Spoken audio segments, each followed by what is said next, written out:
Bom dia, meus amigos. Segunda-feira começando, uma nova semana. Que prevaleça a vontade de Deus em nossa vida e em nossos dias. Que os planos dele se concretizem em nós e para nós. Eles são maiores e melhores, eles são perfeitos. Meus amigos, estamos aqui para mais um Evangelho segundo o Espiritismo, na vontade de Deus, na sua presença. Vamos procurar uma posição agradável, relaxar o corpo, fechar os olhos, elevar o pensamento ao alto.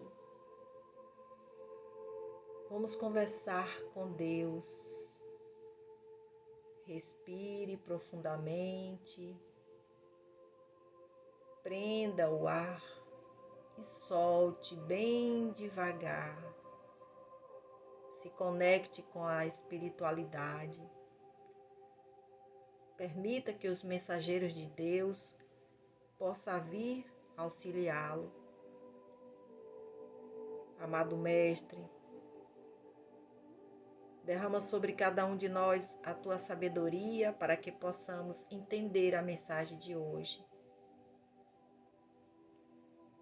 Meus amigos, a mensagem do livro Otimismo Todo Dia de Lorival Lopes é a de número 77, que diz o seguinte: não se deixe abater. Se até por pouca coisa você se abate, certamente arcará com os danos, de vez que a vida, do nascimento à morte, é cheia de lances e surpresas agradáveis e desagradáveis. O contentamento e a paz depende superiormente de boa conduta, bom pensamento, fé no poder superior e convicção de poder enfrentar qualquer problema. Essa fé, esse ânimo, essa convicção de ser forte, competente e amoroso são as raízes da sua felicidade. Nunca deixe cair o ânimo. A força que você tem é a soma dos seus esforços.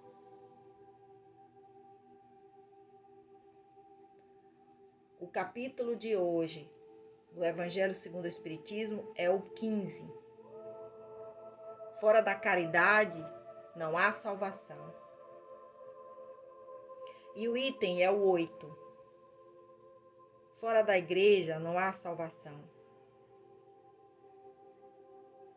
Enquanto que o ensinamento moral, fora da caridade não há salvação, se apoia a um princípio universal e abre a todos os filhos de Deus o acesso à felicidade suprema, o dogma, fora da igreja não há salvação, apoia-se numa fé especial, com dogmas particulares, criados pela própria igreja.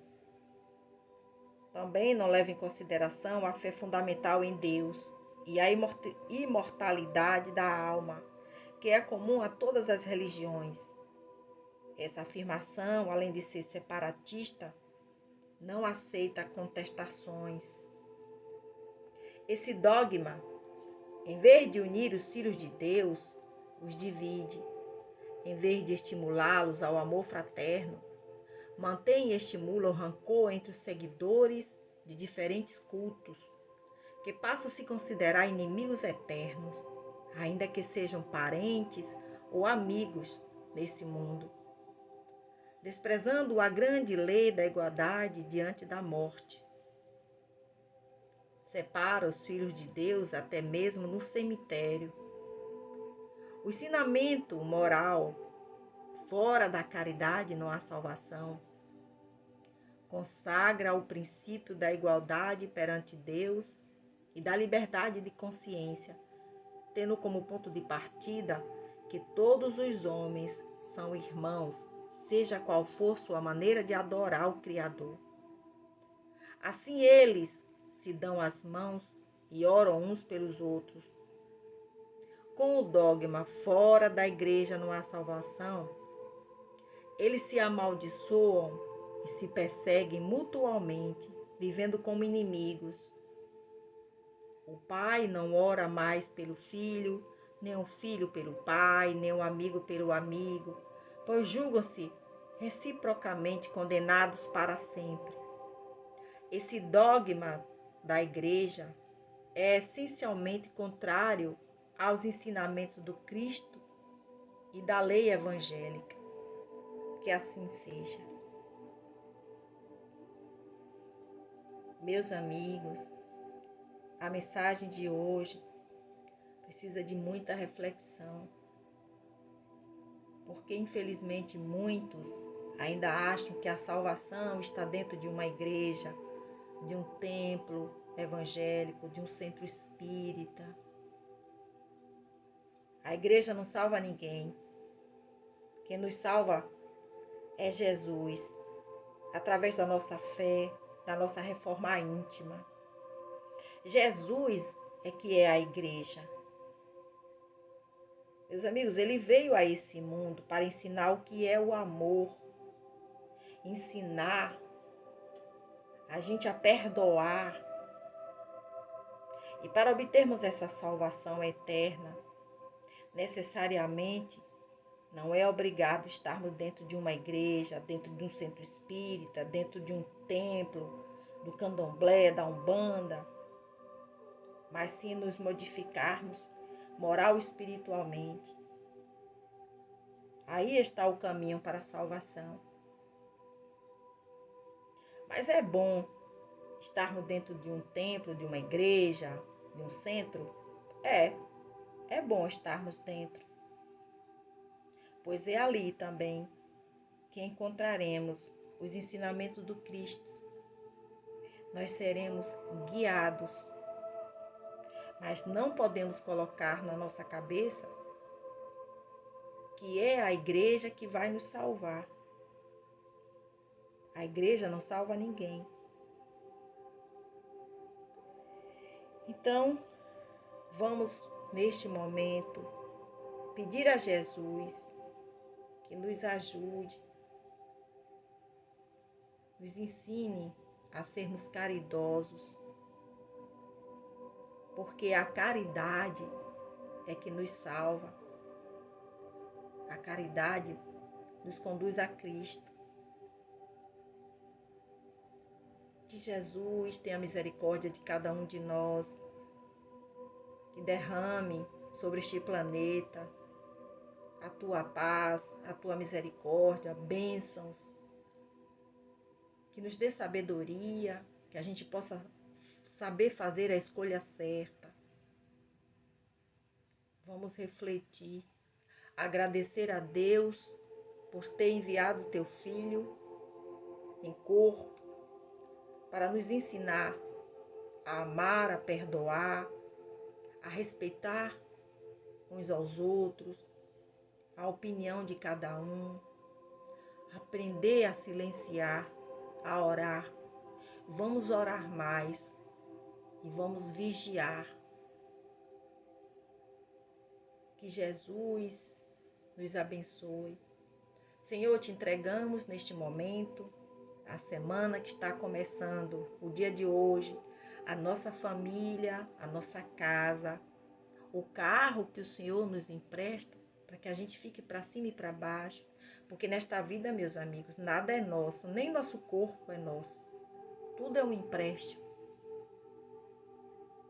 Vamos entregar em tuas mãos aqueles que se encontram doentes na prisão, nos hospitais, nos presídios, aqueles que estão sofrendo da alma, do corpo físico, aqueles que estão em desespero, que estão com problemas na cabeça, que não conseguem dormir, pensando o que vão fazer. Que neste momento essas pessoas possam parar um pouquinho, silenciar, conversar com Deus e esperar a resposta. Porque Deus sempre dá o alívio para aqueles que procuram. Nós só temos é que agradecer a Jesus e aos mensageiros de Deus por esta mensagem de hoje, que a gente possa refletir durante o dia. Seguir, Senhor, os teus ensinamentos. Meus amigos, a reflexão final, ela diz o seguinte. É uma historinha.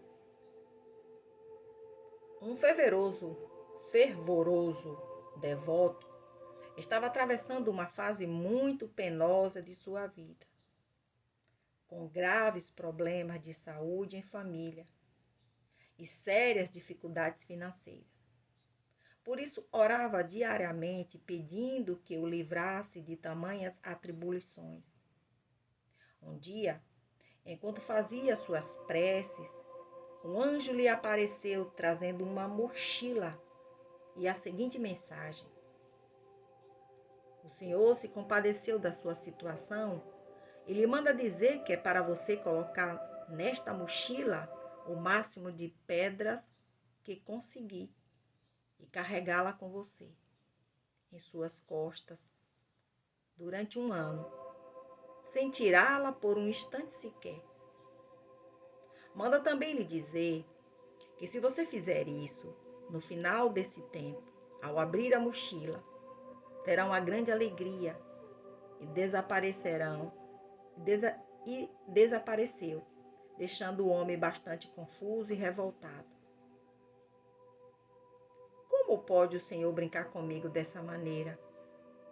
Eu oro sem cessar, pedindo a sua ajuda, e ele me manda carregar pedras.